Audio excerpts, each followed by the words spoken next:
Prezados alunos, estou voltando para continuar a nossa aula de número 6, de introdução, de TS1, Teologia Sistemática 1.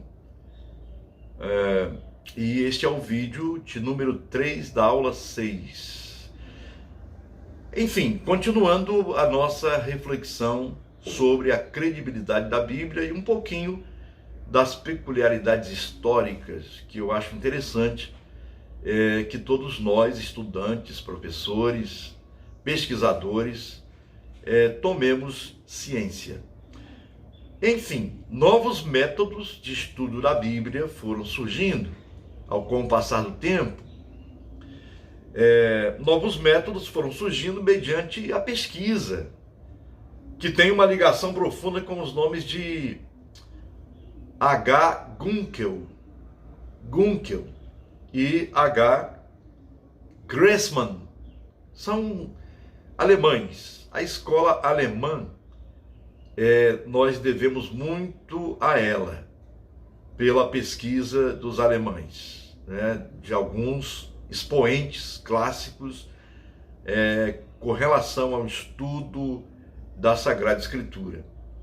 Então, esses nomes, Gunkel, Gressman, como parte, por um lado, dos resultados obtidos pela arqueologia do Oriente e pela orientalística aplicada aos dados da pesquisa histórica e comparativa das literaturas. Então, eles foram uma espécie de responsáveis também por este processo.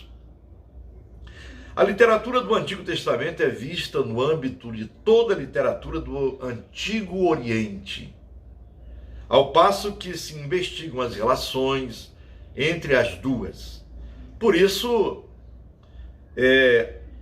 há um grande e profundo interesse dos estudiosos pela história das formas do discurso e também para os gêneros literários, como para a história do material e seus motivos. Então, entenda bem, Oriente, o Antigo Oriente e o próprio Antigo Testamento tem uma relação muito grande, muito grande.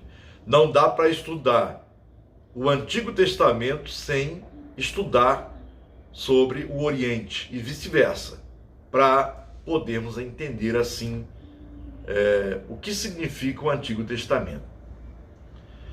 O fluxo das obras de Gunkel e Gressman. Gunkel, por exemplo, a sua obra focalizou-se na filologia clássica e da germânica. Você sabe que filologia é o estudo das palavras, não só na sua etimologia, mas também nas semânticas, nos significados. Portanto, ele foi um dos pioneiros. As formas de expressão e os gêneros literários na antiguidade, uma fisionomia muito mais precisa do que em nossos dias. Obedeciam a certo esquema de construção, apresentavam motivos mais ou menos fixos e possuíam determinado Sinnleben, que é uma expressão alemã, e você já deve ir se acostumando, que significa situação histórica e vivencial. Sinnleben. São termos técnicos que, em todas as ciências, quer humanas e também matemáticas, elas possuem seus termos. E também a exegese, no estudo da Bíblia, você vai encontrar lá o Sinnleben, que é o lugar ou a situação histórica e vivencial, como lugar de origem. O narrador ou o poeta escolhiam o gênero conforme a ocasião e o motivo, prendendo-se, porém, ao esquema básico deste gênero, de sorte que as possibilidades de variações pessoais eram limitadas, ao passo que os aspectos convencionais e típicos eram determinantes. Gunkel e Grassmann, logo depois dele, né, puseram as duas ideias, logo depois puseram em movimento e incentivaram principalmente a pesquisa da história dos materiais e seus motivos. A pesquisa se expandiu e se transformou em estudo da história das tradições para procurar reconstituir ao longo do Antigo Testamento não apenas os motivos em particular, mas as correntes e tradições ou correntes da tradição resultantes da concentração de inúmeros motivos. E, evidentemente, essa pesquisa foi levada sob o impacto de inúmeros resultados da arqueologia e da orientalística, com relação ao estudo das realidades e peculiaridades do Oriente. Esta pesquisa se ocupa com o passado dos livros do Antigo Testamento e estuda o desenvolvimento progressivo da tradição, desde as camadas pré-literárias até seu lançamento por escrito. Portanto, o Antigo Testamento ele não surgiu assim do nada. Houve várias tradições que fizeram-se compor o Antigo Testamento.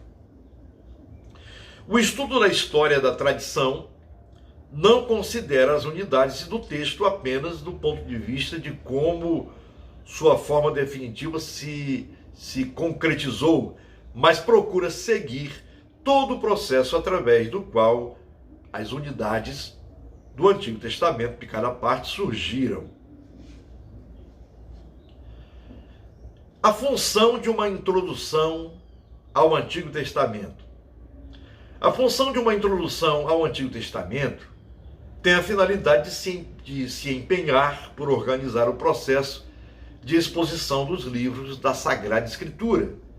Esse processo tem de ser objetivo e garantindo que, ao se estudar a Bíblia mediante o crivo de elementos científicos, redundará numa convicção mais sólida em relação à fé, evitando-se uma análise superficial.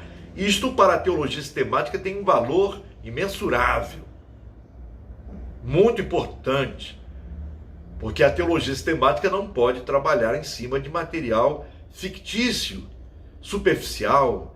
Daí, aqueles que estudam a Bíblia, a Sagrada Escritura, nas suas camadas traditivas, podem favorecer um aspecto fundamental, que é a certeza de que esta Escritura ela tem credibilidade. Vamos deixar o Antigo Testamento agora um pouco de lado, na sequência metodológica da nossa aula, e falarmos sobre o Novo Testamento. O termo introdução ao Novo Testamento não deve ser compreendido como uma apresentação das premissas gerais e específicas, a partir das quais se deve interpretar os escritos inspirados. Antes, o termo deve ser concebido de tal maneira que na introdução geral se deve abordar a formação do cânon neotestamentário e na introdução específica da redação de cada escrito em particular. Quem foram os autores dos evangelhos e das cartas? Onde devem ser procurados os seus destinatários? Que motivo levou a sua redação? Ou melhor, vou colocar no plural, que motivos levaram às suas redações? Para responder a essas perguntas é preciso compilar inicialmente os indícios encontráveis nos próprios escritos do Novo Testamento e analisá-los criticamente.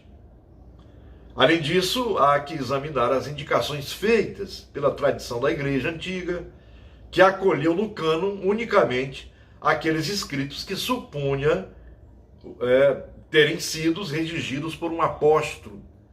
Tais tradições que se impuseram na Igreja Antiga, no entanto, requerem ser examinadas com recursos da pesquisa histórico-crítica, e esta pesquisa é feita não pela teologia sistemática, mas pela ciência bíblica, pela teologia bíblica, pela exegese bíblica. Portanto, isso é muito importante. Vocês terão essas matérias no curso de teologia, que são matérias fascinantes.